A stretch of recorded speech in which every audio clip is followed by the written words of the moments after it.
And this is a Fox News alert at this very minute. The U.S. Senate is voting to table the House amendment to the continuing resolution. It will only require 51 votes. Joining me now live from Capitol Hill, Congressman Louie Gohmert. Louie, good to see you. You were one of 12 in the House that, in fact, voted against this latest, now this third continuing resolution. Right.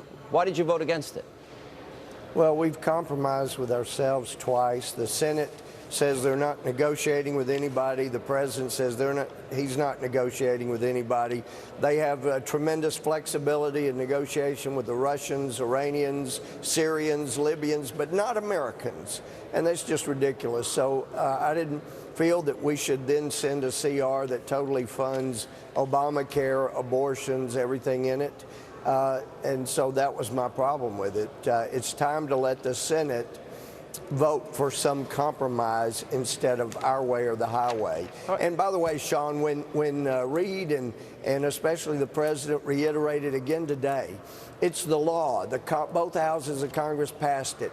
I signed it. It bears my signature. It's the law. If that's the game he wants to play, it's not going to be as fun for him when we hit the debt ceiling that was passed by both houses, and he signed it, and it's the law, too. It's not a very good game when he starts playing like that. It's a good point. You know, Harry Reid decided not to come in. You guys worked all late into the night on Saturday night. That's right. He didn't show up till 2 o'clock this afternoon. He's not really giving this any consideration. All this is doing, this is a one-year delay on the individual mandate.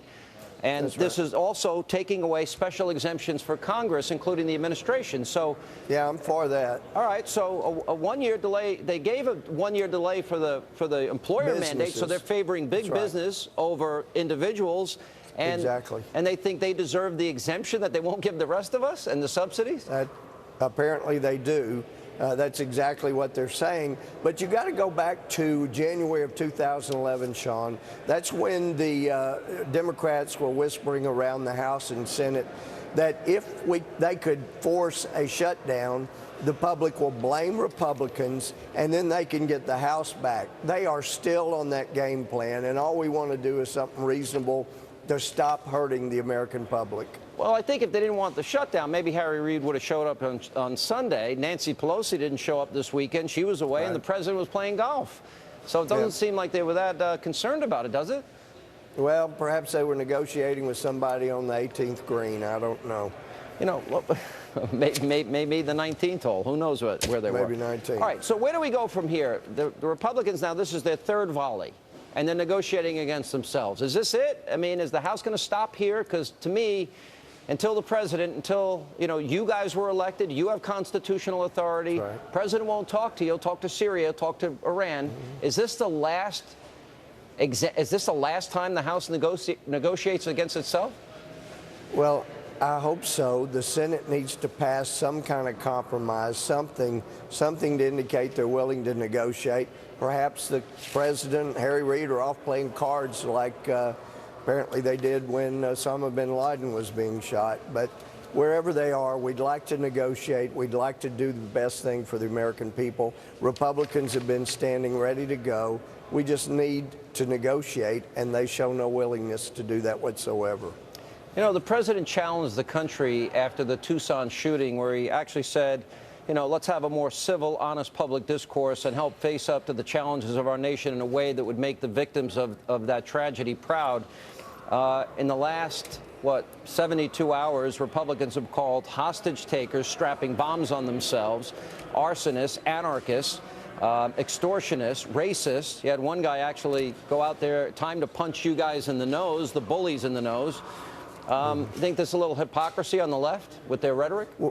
Well, no, I think they would rather call civil, law-abiding members of Congress trying to represent our constituents those names than to call real terrorists, arsonists, rapists, you know, all those things that is going on in the Middle East are Christians. We're not going to call what they are over there, but then they'll use those names on us. This is no way to run a government. We need to sit down and work this out, and they will not sit and work anything out. You know, it's our way or the highway from their standpoint.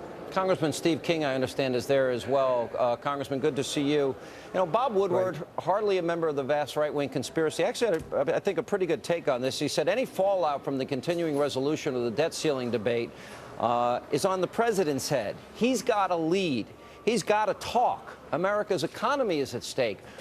What do you make of the strategy of the president and the Senate Majority Leader that they won't even talk to you guys? Well, the president has said that he'll negotiate with Assad's people in Syria. He'll negotiate with Putin and the Russians. He'll negotiate with the Iranians. But he won't negotiate with the Republicans in the United States House of Representatives or in the Senate, for that matter. I think this is on the president. And I've been making the argument that the House has now offered 3 proposals over to the Senate. And, of course, we know that Harry Reid is a shield to protect the president. So with the 3 proposals that are over there, Harry Reid has bounced back 2 of them without any kind of a counter proposal, and the 3rd one he promised that he'll do the same thing.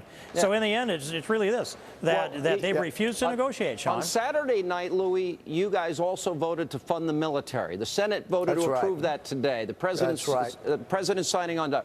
Why not fund individually each portion of the government in the days ahead, rather than, if they're not going to talk to you, just keep sending over funding to keep the government going? That's what we need to do. Really we need to keep sending those over. We get past this witching hour of midnight, because there's a certain unreasonable fear that this government slowdown might be a government shutdown, and there could potentially be a political penalty to pay.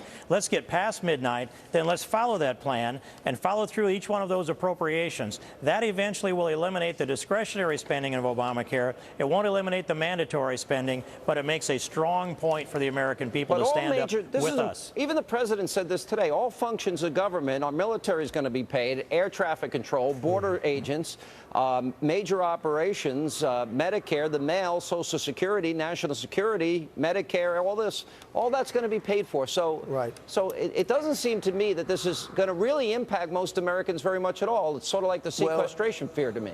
Let's go right down the line of the president's speech and fund those things that the president has asked for. In the end, the American people will side with us. They reject Obamacare, and they know we'll never recover if it's implemented, Sean.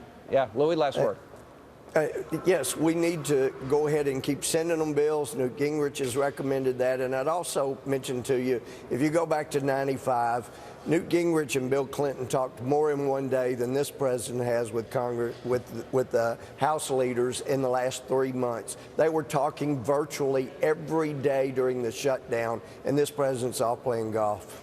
Well, you know what? I would say and not that this is, I speak as a conservative, that to me, you guys have negotiated enough. Hold the line and just fund the rest of the government bill by bill. And if they don't want to fund the government, then it's on their shoulders. Well, and Sean, maybe we'll find out exactly what is. We'll find out exactly what is essential, and then we can get rid of all the rest of the government. All right. Thank you both. Appreciate it.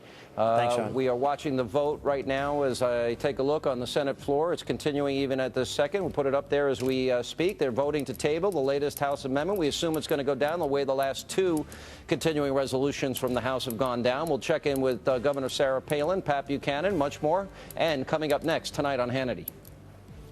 I spoke on the phone with President Rouhani of the Islamic Republic of Iran.